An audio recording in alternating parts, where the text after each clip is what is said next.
గొప్ప శక్తిని మన మధ్యలో ఉంచాం. ఏదైనా చేయగలవు, కథ మొత్తం మార్చగలవు.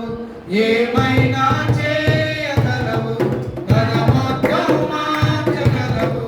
నీ నామముకే మహిమంతా తెచ్చుకొందువు. ఏమైనా చేయగలవు, కథ మొత్తం మార్చగలవు. నీ నామముకే మహిమంతా తెచ్చుకొందువు. యేసయ్యా యేసయ్యా నీకే నీకే అందరూ సవాలు. యేసయ్యా యేసయ్యా నీకే నీకే సాధ్యము. హల్లెలూయా. ఆయనకే సాధ్యం. పరిశుద్ధుడా, గొప్ప దేవుడా, ఈ ఆరాధనకి యోగ్యుడా, ఆరాధించుకోవడానికి మాకు ఇచ్చినటువంటి యోగ్యతను బట్టి మీకు వందనాలు, స్తోత్రాలు. మా తండ్రి, ఈ సన్నిధి మాతో ఉంచి చేసిన ఆరాధనకు ప్రతిఫలం ఇచ్చి, ఆరాధన ప్రభు ఇదిగోనైనా మా మధ్యలో నుంచి మీరు ఆస్వాదించే వారిగా మీరు మాకు సహాయించారు ప్రభు. ఇదిగోనైనా మా ఆరాధన మీ యోగ్యానికి పాత్రులుగా చేయమని ప్రార్థన చేస్తూ మీ సన్నిధి మాతో ఉంచు. యేసు నామమున అడిగి ప్రార్థన చేస్తూ ఉన్నాము. ఆమేన్. అలాగే మనమందరం ముఖ్యంగా ఇటుకొని దేవుని యొక్క వాక్యాన్ని ఉత్తర పద్ధతులుగా చదువుకున్నాము. యెషయా గ్రంథము 6వ అధ్యాయం. యెషయా గ్రంథము 6వ అధ్యాయము 1 నుండి కొన్ని వచనాలు మనం చదువుకున్నాం. 9 వచనాలు చదువుకున్నాం. యెహోవా సేవకుడైన మోషే మృతి పొందిన తరువాత యెహోవా నూను కుమారుడును మోషే పరిచారకుడైన యెహోషువ గ్రంథము 6వ అధ్యాయం. యెహోషువ 6వ అధ్యాయం.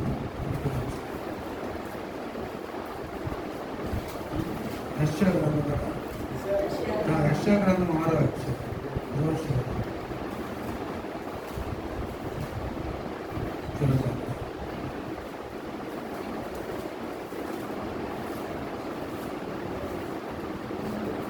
చదవండి, ఒకటి చదవండి. అజైన ఉజియా మృతి నొందిన సంవత్సరమున అత్యున్నతమైన సింహాసనముందు ప్రభువు ఆసీనుడై ఉండగా నేను చూచితిని. ఆయన చొక్కాయి అంచులు దేవాలయమును నిండుకొనెను. ఆయన వైపులా ఒక్కొక్కరికి రెండు రెక్కలకు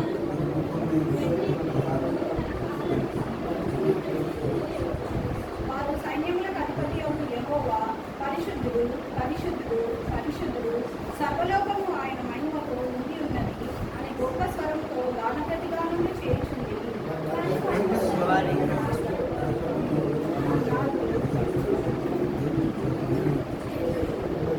అయ్యో నేను అపవిత్రమైన పెదవులు గలవాడను, అపవిత్రమైన పెదవులు గల జనముల మధ్య నివసించువాడను.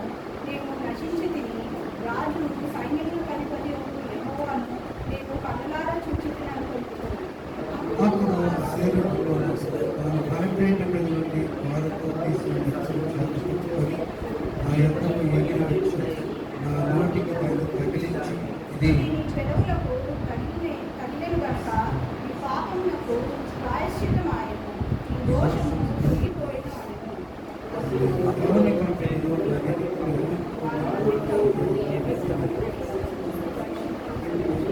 అంతటి నేను చిత్తగచ్చను నేను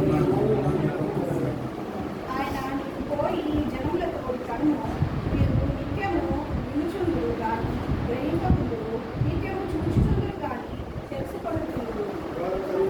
చూచి మనసు మార్చుకొని ఈ జన్లు చాలు. దేవుడు తన పరిశుద్ధ వాక్యం దయచేసి ఎవరైనా సాక్ష్యం చెప్తారా?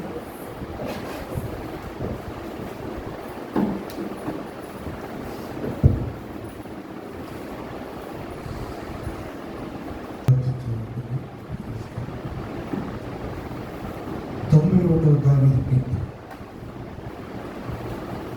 Psalm 20. కీర్తన గ్రంథము 9వ అధ్యాయం.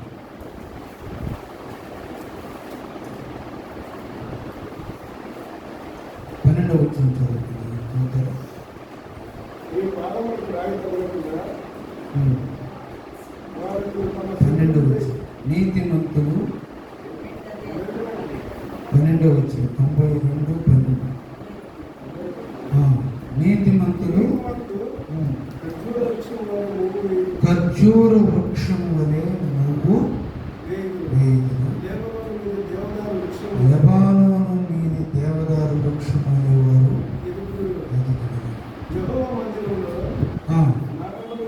నాటబడిన వారే.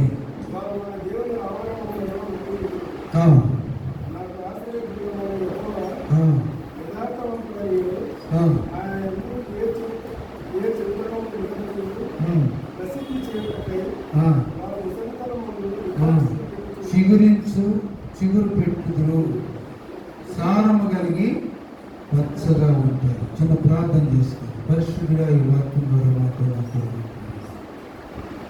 నీతిమంతుడు ఖర్జూర వృక్షములు వేస్తారు. ఈ భాగము నా జీవితంలో దయచేసి ప్రభా మీరు మాకు దాచి నువ్వు వేసే అనుభవం మీరు మాకు తీసుకురండి. మాతో ఉంచి ఈ నామానికి మహిమ తెచ్చుకోండి. యేసునామములో ప్రార్థన చేస్తున్నాను. నీతిమంతులు ఏ వృక్షం? ఖర్జూర వృక్షం వలె మూడు వేస్తారు. ఖర్జూర వృక్షం ఎంతమంది చూశారు? ఇంగ్లీష్లో ఏమంటారు దాన్ని? పళ్ళు ఏమంటారు? అందరూ తెలిసే ఉంటారు, చూసే ఉంటారు, తినే ఉంటారు. కానీ వృక్షంలో విలువైనటువంటి పండించే వృక్షంలో అది ఎక్కువ రోజులు, ఎక్కువ టైము తొందరగా మూడు వేసుకుంటారు. కొబ్బరి చెట్లు, తాడి చెట్లు మూడు వేసేయాలన్నట్టు, అరటి చెట్లు ఇవి కొంచెం లేటుగా వస్తుందేమో. కానీ ఖర్జూరపు అనేది త్వరగా అది నెలకు ఒక ఆకు వస్తే ఇది 15 రోజులకి ఒక పేమెంట్ ఇస్తుంది. అలాగే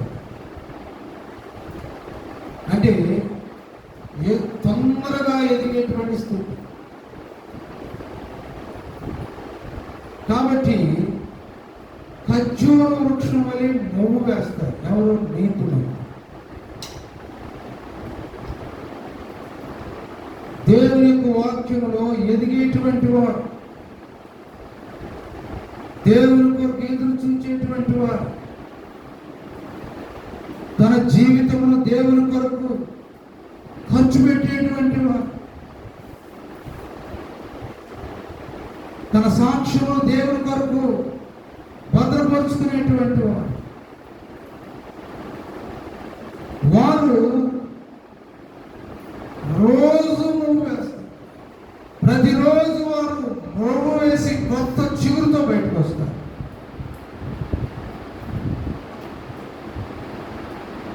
దేవుని కొరకు బ్రతికేటువంటి వారు కష్టాలు వచ్చినా, ఇరుకులు వచ్చినా, ఇబ్బందులు వచ్చినా, శ్రమలు వచ్చినా దేవుని కొరకు ఎదురు చూచువారు నీతిమంతులు. ప్రపంచంలో ఎంతో మంది నీతిమంతులు ఎన్నో కష్టాలు పడి చనిపోయారు. దేవుని కొరకు, బిడ్డల కొరకు, సంఘం కొరకు. మన రీసెంట్గా చార్లీ క్లీన్ అనే ఒక అమెరికా దేశస్థుడు చనిపోయారు. దేవుని పక్షాన్ని వాదించేటువంటి వారు. పురుషుడికి పురుషుని వివాహం అవసరం లేదు, స్త్రీలకు స్త్రీల వివాహం అవసరం లేదనేటువంటి ఖండించేటువంటి, అది ఓర్చుకోలేక ఆ చిన్న వయసులో ఉన్నటువంటి దేవుని బిడ్డను నీతి అనేది ఈ లోకానికి పనికిరాదు. నీతిగా జీవించినటువంటి ఈ లోకానికి అసహ్యం. ఆఫీసులో పనిచేసేవారు ఏమంటారంటే లంచాలు తీసుకోకపోతే మాకు కుదరదండి, అన్నీ మా జీతంలోనే తినాలంటే, మా బిడ్డల్ని అదే జీతంలో అదే శాలరీలో పోషించాలంటే మాకు కుదరదండి.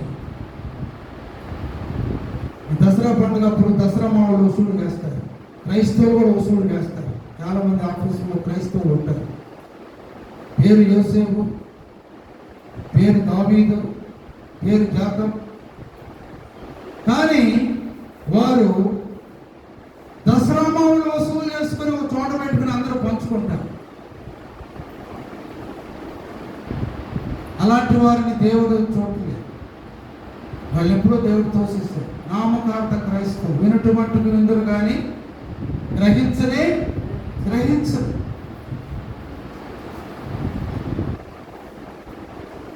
నీతిమంతులైనటువంటి వారు, దేవుని కొరకు భయపడేటువంటి వారు, నా యొద్ద నివసించినట్లు దేశంలో నమ్మకమైనటువంటి వారు, నా ఆఫీసులో నమ్మకమైనటువంటి వారు. నీకు ఏదైనా అప్పు చెబితే దానిలో నమ్మకంగా ఉండాలి. ఒక్కోసారి తండ్రి కుమారుడు కూడా నమ్మడు. ఇంట్లో పనివాడు నమ్ముతాడు కానీ కుమారుడు నమ్మడు. ఎందుకో తెలుసా? తనలో నీతి లేదు,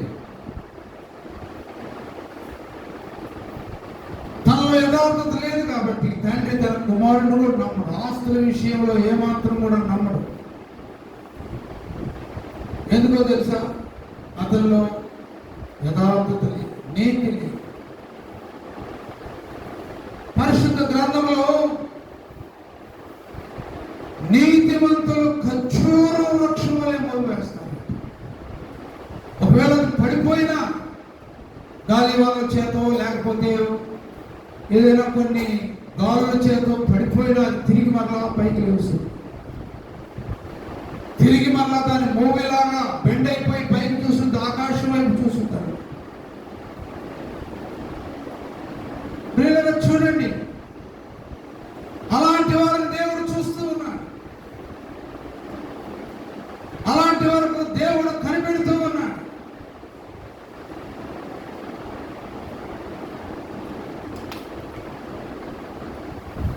అధ్యాయం దావీదు కీర్తనలో యెహోవా నీ పరిశుద్ధ స్థలములో నివదగిన వాడెవడు?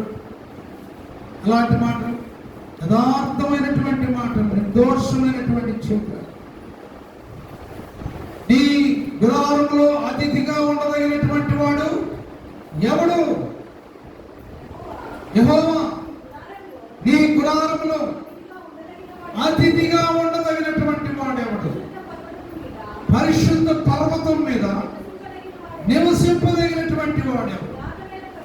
యథార్థమైనటువంటి ప్రవర్తన కలిగి నీతిని అనుసరించు, హృదయపూర్వకముగా నిజము పలుకువాడే చాలు.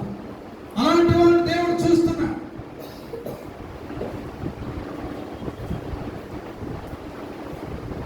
పోయిన సంవత్సరం దసరా మామూలు వసూలు చేసుకొని ఆఫీసులో పంచుకున్నటువంటి వారు, అందులో దేవుని ఎరిగినటువంటి వారు కూడా ఉన్నారు. వాళ్ళు కూడా తీసుకున్నారు.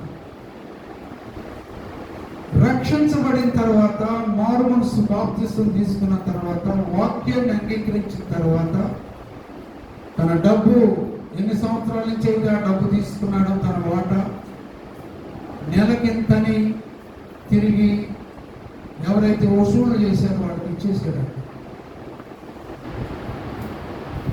ఎందుకో తెలుసా? మొవ్వు వేసి అనుభవంలోకి వచ్చిన తర్వాత వెనుకున్న దాన్ని అంతా కూడా ఇచ్చేసేస్తా ఉంటాం. మొవ్వు వేసే అనుభవంలో ఎంత సంతోషం ఉందో తెలుసా? ఆ మొవ్వు వేసే సమయంలో మానవుడు చూసి చాలా సంతోషపడతాడు. ఆ మొవ్వును చూసి ప్రక్కన ఉన్నటువంటి మంటలు, అంతకుముందు బయటకు వచ్చినటువంటి మంటలు సంతోషిస్తూ ఉంటాయి అన్నమాట. ఆ వృక్షము చూడటానికే కూడా ఒక సౌందర్యంగా కనబడుతుంది అన్నమాట. ఎండిపోయినట్టుగానో వాలిపోయినట్టుగానో నీరు లేకుండా ఉన్నట్టుగానే ఉంటుంది అన్నమాట. నీతిమంతుడు ఖర్జూర వృక్షం అనే పోల్చాడు, ఇంకో చెట్టును పోలవడు, ఇంకో దాన్ని పోల్చి చెప్పలేదు, దానికి సమానం అనుకున్నాడు. దానిలో ఏ కొరత లేదు, దానిలో ఏ అనుమానం లేదు, దానిలో ఏ మోసం లేదు. దాని వేళ్ళు లోపలికి తన్నుతూ ఉంటాయి అన్నమాట. ఆ వేళ్ళు కూడా ఇలాగెళ్ళవు, లోపలికి వెళ్తావు, పొడుగ్గా వెళ్ళిపోతావు. ప్రియులు చూడండి, ఎందుకు మనం మౌ వేయలేకపోతున్నామంటే, ఎందుకు మన జీవితంలో ఆశీర్వదించలేకపోతున్నామంటే, ఎందుకు మనం ప్రభువులో ఎదగలేకపోతున్నామంటే, మూవ్ వేసేటువంటి ఆ స్థాయిలో లేకపోవడం. వాక్యం వింటున్నాం కానీ విడిచిపెడతాం, వాక్యం వింటున్నాం కానీ ఈ చేతితో వింటున్నాం, ఈ చేతితో వినిపెడతాం. వారు వినుట మట్టుకు విందురు కానీ గ్రహింపనే, చూడు మట్టుకు చూస్తారు కానీ వారు ఆలోచన చేయరు. యెషయా గ్రంథం 1వ అధ్యాయం, ఎద్దు తన కామందు నెరుగును, గాడిద తన సొంతమాని దొడ్డే తెలుసుకును, నా ప్రజలైనటువంటి ఇశ్రాయేలీయులకు ఏం లేదు, తెలివి లేదు. చదవండి ఆ వాక్యం, యెషయా గ్రంథం. ప్రియమైనటువంటి దేవుని బిడ్డలారా చదవండి. ఎద్దు తన కామందు నెరుగును, గాడిద సొంతమాని దొడ్డే తెలుసుకును, ఇశ్రాయేలీయులకు తెలివి లేదు. నా జనులు ఏం చెప్పరు, పాపిష్ట జనమా, దోషభరితమైనటువంటి దుష్ట సంతానమా, చెరుపు చేయి పిల్లలారా, మీకు శ్రమ. అందుకే శ్రమ, అందుకే కష్టాలు. ఖర్జూర వృక్షం వలె మూవ్ వేస్తారని ప్రభు వాక్యం సెలవిస్తారు. ఖర్జూరులాగా తీయగా మధురంగా ఉంటుందని అంటారు. దాని పండు తింటే ఎంత మెత్తగా ఉంటుందండి, లోపల గింజ ఉంటుంది, ఆ పై భాగం ఒగరుగా ఉంటుంది, ఒక టైంలో తీయగా ఉంటుంది. దాని కేవల వైపు చూస్తేనే ఎంతో ముచ్చటగా ఆకర్షణీయంగా ఉంటాయి అన్నమాట. మన భక్తి చూసినప్పుడు, మన వైఖరి చూసినప్పుడు దేవుడికి ఆశగా ఉంటుందా? మన వస్త్రాలను చూసినప్పుడు దేవుడికి ఆశీర్వాదంగా ఉంటుందా? దేవుడు ఆనందపడుతున్నాడా? ఎద్దు తన కామందు నెరుగును, గాడిద తన సొంతమాని. ఇశ్రాయేలు ప్రజలకు ఏమి లేదంట, తెలివి లేదు. అన్నిటికీ మనం వస్తూ ఉన్నాం, పోతూ ఉన్నాం, కానీ గాడిదకి ఎందుకున్నటువంటి జ్ఞానం లేదంటున్నాడు ప్రజలు. ఇశ్రాయేలీయులకు తెలివి లేదు, మూవ్ వేస్తారంట. చూడండి, ఆది కాండము దేవుని యొక్క వాక్యంలో మనం గమనించినట్లయితే 39వ అధ్యాయం 2వ వచనం, యోసేపు నీతిమంతుడు, అందుకనే భార్య, తన రాజు భార్యను కూడా ముట్టుకోరు. మూవ్ వేసేటువంటి అనుభవంలో ఉన్నాడు యోసేపు.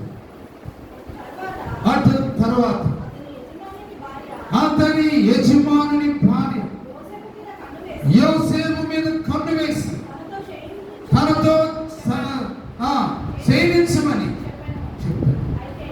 అయితే అతడు ఒప్పక, యజమానుడు కలిగినదంతే నా చేతికి ఇచ్చాడు కదా, నా వశము, నా ఇంటిలో ఏది కూడా అతడు ఎరుగుడు, నాకంటే పైవాడు ఎవడు కూడా లేడు. చూడండి, ఇక్కడ ఎంత నీతి కనపడుతుందో చూడండి, ఎంత నీతి కనపడుతుంది. ఎవరు లేరు. ప్యాలెస్, పెద్ద ప్యాలెస్. యోసేపు రూపవంతుడు, సుందరుడు, అందమైనటువంటి వాడు. రాజుగారి భార్య కూడా అందవంతమైన రాణి గారు. ఎవరు లేనటువంటి స్థితిలో, ఎవరు లేనటువంటి పరిస్థితుల్లో గొప్పక, అది నీతిమంతుడు. అది నీతిమంతుడు ఖర్జూర వృక్షం వల్ల మూవ్ వేస్తారంటే ఎక్కడికి వెళ్ళి ఆణిముత్యంలాగా ఉంటాడు. నీవు అతని భార్యమైనందున ఇది నాకు కాదు అన్నాడు. నిన్ను మాత్రం నేనేమి చేయను, నిన్ను తప్ప నాకు ఏది అంటే అక్కడ కొంచెం జాగ్రత్తగా చదవాలి. నీవు అతని భార్యమైనందున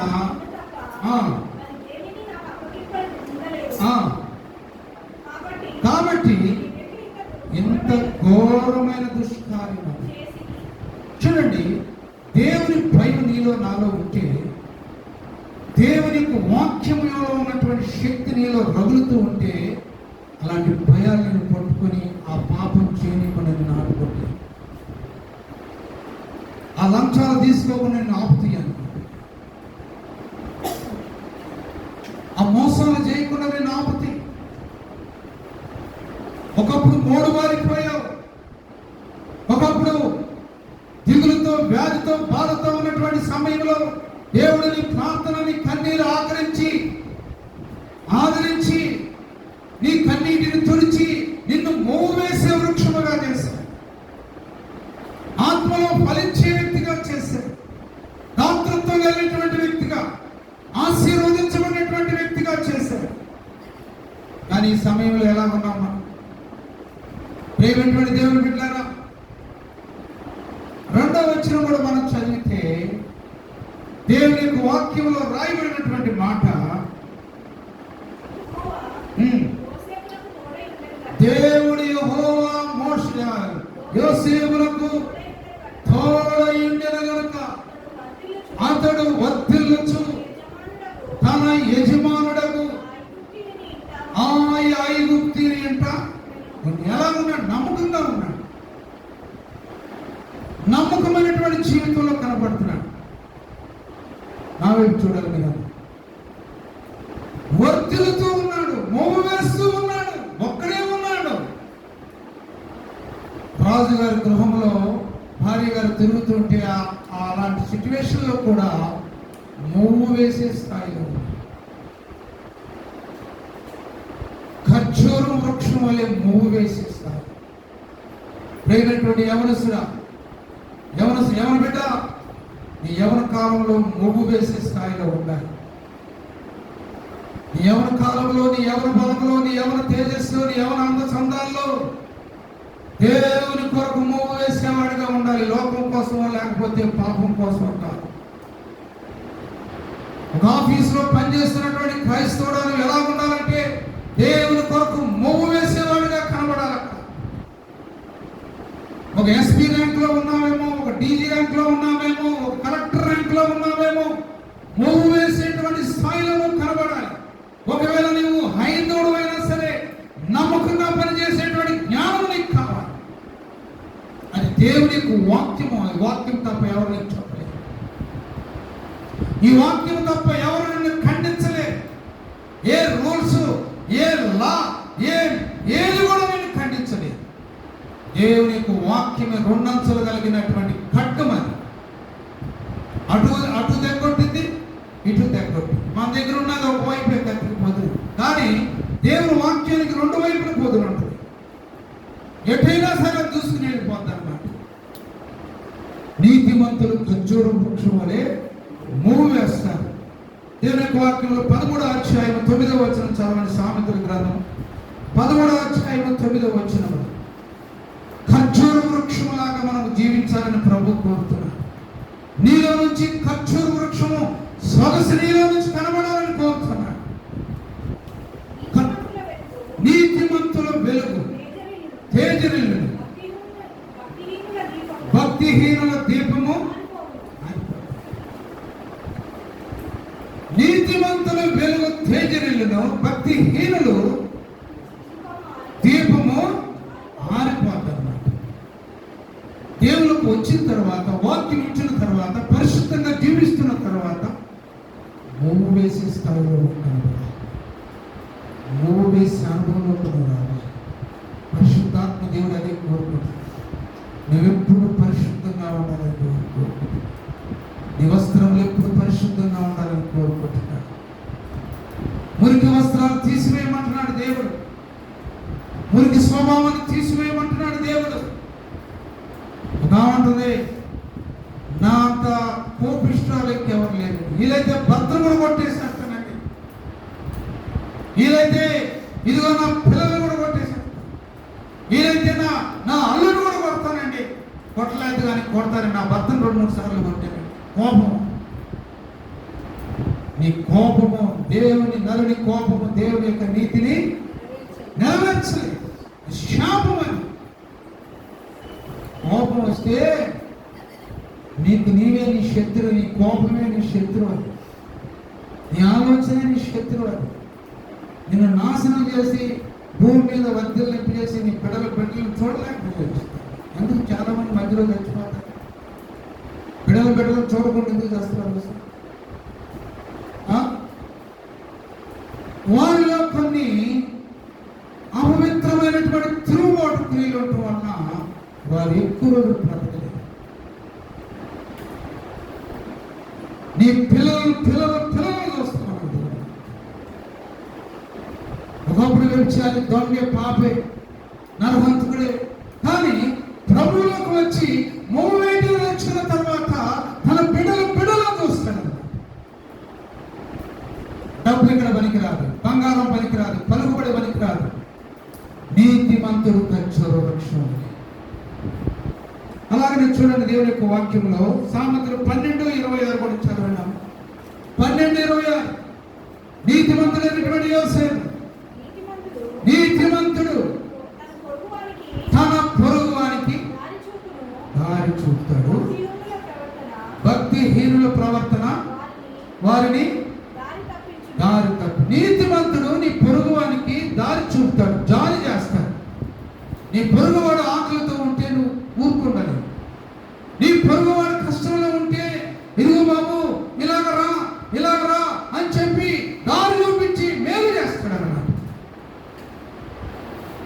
నీతిమంతుడు ఖర్జూర వృక్షం వలె మూవ వేస్తున్న సమయంలో అలాంటి వ్యక్తి, వాడిపోయినటువంటి స్థితిలో ఉన్న వ్యక్తిని మూవ వేసే స్థాయికి తీసుకొస్తాడు, వెంబడిస్తాడు, తీసుకొచ్చి దారి చూపుతాడు, దేవుని వాక్యం వినిపిస్తాడు, తన సాక్ష్యం వినిపిస్తాడు. నీ సాక్ష్యం ఎవరు చెబుతా? ఇప్పుడు అని చెప్తే నీ సాక్ష్యం, నేను ఇలాగ బాప్తీసం పొందానండి, ఇలాగ రక్షించబడినానండి. క్రైస్తవుడికి సాక్ష్యమే ముఖ్యం. దేవుడికి సాక్ష్యం ఉంటేనే దేవుడు అని పిలువబడ్డాడు యేసుప్రభు. ఎంతో మంది పరిశోధనలు చేశారు, సైంటిస్టులు, డాక్టర్లు, బ్లడ్ DNA చూడాలని చూశారు, కానీ ఎక్కడ వరకు కలిపి కలపరు. ఆయన సాక్ష్యం ఉంది కాబట్టి ఆయనలో జీవం ఉందని గ్రహించారు. నేనే మార్గము, సత్యము, జీవము అని చెప్పిన మాట యేసుప్రభు ఒక్కడే, ఇంకెవరు చెప్పలేదు. ఎందుకంటే ఆయనలో సాక్ష్యం ఉంది, ఆయనలో మొగ్గు వేసే స్థాయిలో ఉన్నాడు, ఆయనలో నీతి ఉన్నది. యోసేపు తండ్రి ఎవరు? యోసేపు తండ్రి నీతిమంతుడు. మత్తయి సువార్త 1వ అధ్యాయం, మత్తయి సువార్త 1వ అధ్యాయంలో కూడా 19వ వచనం చదవండి. 1:19 ఏమన్నా? యోసేపు నీతిమంతుడై ఉన్నందున ఆమెను రహస్యముగా విడనాడనల్లకుండెను. భర్త అయిన యోసేపు నీతిమంతుడై, యోసేపు జస్ట్ అంటే నీతిమంతుడై ఉన్నాడు అంతే. ఆమెను అవమానపరచనల్లక రహస్యముగా ఆమెను విడనాడనని ఉద్దేశించాడంట. నీతిమంతుడు అలా ఉంటాడు. శ్రమ వచ్చిన నీతిమంతుడు కలడు. నీతిమంతుడు కలుగు ఆపదలు అనేక వాటిలో యెహోవాని రక్షిస్తాడు. ఏమైనటువంటి దేవుని బిడ్డలారా, ఈ మధ్యాహ్న కలుస్తాము. నీతిమంతులు యెహోవా కొరకు ఎదురు చూస్తారు. నీతిమంతులు ఖర్జూర వృక్షం వలె మోము వేయుదురు, లెబానోను మీద దేవదారు వృక్షముల వారి ఎదుగుతారు. లోకంలో ఉన్నప్పుడు, లోకంలో బ్రతుకుతున్నప్పుడు ఒక రకంగా ఉంటావు, దేవునిలోకి వచ్చినాక ఎదుగుతావు. ఇది దేవుని ఆశీర్వాదం, మానవుడు ఆశీర్వాదం కాదు. లోకంలో, త్రాగుల్లో, జీవితంలో అటు ఇటు డబ్బులంతా ప్యాకెట్లో, కోడి పందాల్లో, ప్యాకెట్లో వాడేవాడు. ఇవన్నీ పోగొట్టున్న తర్వాత, దేవునికి వాక్యం ఉన్న తర్వాత, వాక్యం చేత పట్టబడిన తర్వాత, దేవుణ్ణి వెంబడించిన తర్వాత వారు ఆశీర్వదించబడ్డారు, ఎదిగారు. రోజు కూర్చొని ప్రార్థన చేస్తారు. ప్రభా, తాగుబోతుగా ఉన్నప్పుడు, ప్యాకెట్ ఆడేటప్పుడు, ఒక ఆయన ప్యాకెట్లో ఆడిపోయాడు, డబ్బంతా ఓడిపోయాడు. నేను నా భార్యను ప్యాకెట్లో పెట్టానన్నాడంట. అది కూడా ఓడిపోయాడు, భార్యను కూడా పెట్టి ఓడిపోయాడు. ఎవడు పోయినప్పుడు ఏం చేయాలి? భార్య తెచ్చుకోవాలి కదా. ఇంటికి వెళ్ళారంటే ఆమె పని చేసుకుంటున్నా. పని చేసుకుంటున్నప్పుడు అమ్మాయి ఇదిగో నువ్వు మా ఇప్పుడు వచ్చేసేయలేదు. ఎందుకగా? ఇదిగో నీ భర్త నిన్ను కూడా ప్యాకెట్లో పెట్టేశాడు, ఓడిపోయాడు కాబట్టి నువ్వు మా ఇంటికి రావాల్సింది. ఏం చేసింది? ఆడుకోదు. ఎంత దుర్మార్గులు ఉన్నారంటే నీ భార్య అంటే ఏమనుకుంటున్నావు? కోట్ల రూపాయలు ఆస్తి ఇచ్చిన నీ భార్యను సంపాదించుకున్నావు. నీ జీవితము సచ్చిదాకా నువ్వు ఏం చేసినా రుణం తీర్చుకోలేదు. నా ఎముకలో ఎముక, నా శరీరంలో శరీరము, నా మాంసములో మాంసము నాలో జీవుడిని ఏమన్నాడు? నారి అన్నాడు. దేవుని యొక్క వాక్యం వింటున్నావు ప్రియ సహోదరి సహోదరులు. ఈ మధ్యాహ్నకాల సమయంలో ఆఖరిగా మనకు వచ్చిన చదువుకుని మార్చాడు 15వ అధ్యాయం 6వ వచనం. సామెతల గ్రంథం 15:6లో నీతిమంతుల యొక్క ప్రార్థన, నీతిమంతుల యొక్క హృదయము. చదవండి 15వ అధ్యాయము. నీతిమంతుని ఇల్లు గొప్ప ధననిధి, భక్తిహీనుల భక్తిహీనుల వల్ల వచ్చే శ్రమకు వచ్చుబడి రాబడి శ్రమలు. అదే నేను చదువుతున్నాను కదా, దేవుడు మాట్లాడాడు కదా. లంచాలు తీసుకునేవాళ్ళు, దసరా మావులు తీసుకునేవాళ్ళు, కాగితం అప్లికేషన్ రాసే డబ్బు తీసుకునేవారు, ఏమండి కట్నాలు తీసుకునేవాళ్ళు,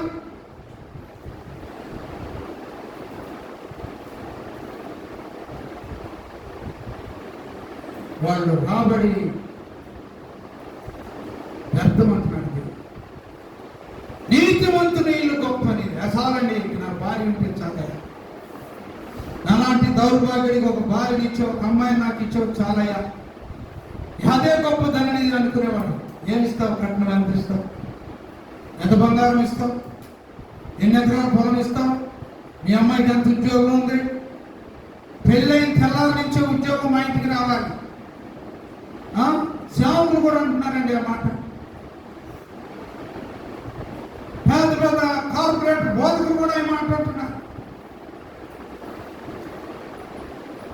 పెళ్ళైన సంవత్సరం, పెళ్ళైన తెల్లారి నుంచి ఆ నెల నుంచి మా ఇంటికి జీతం రావాలి. మధ్యలో లాగా ఎదుగుతావా నువ్వు?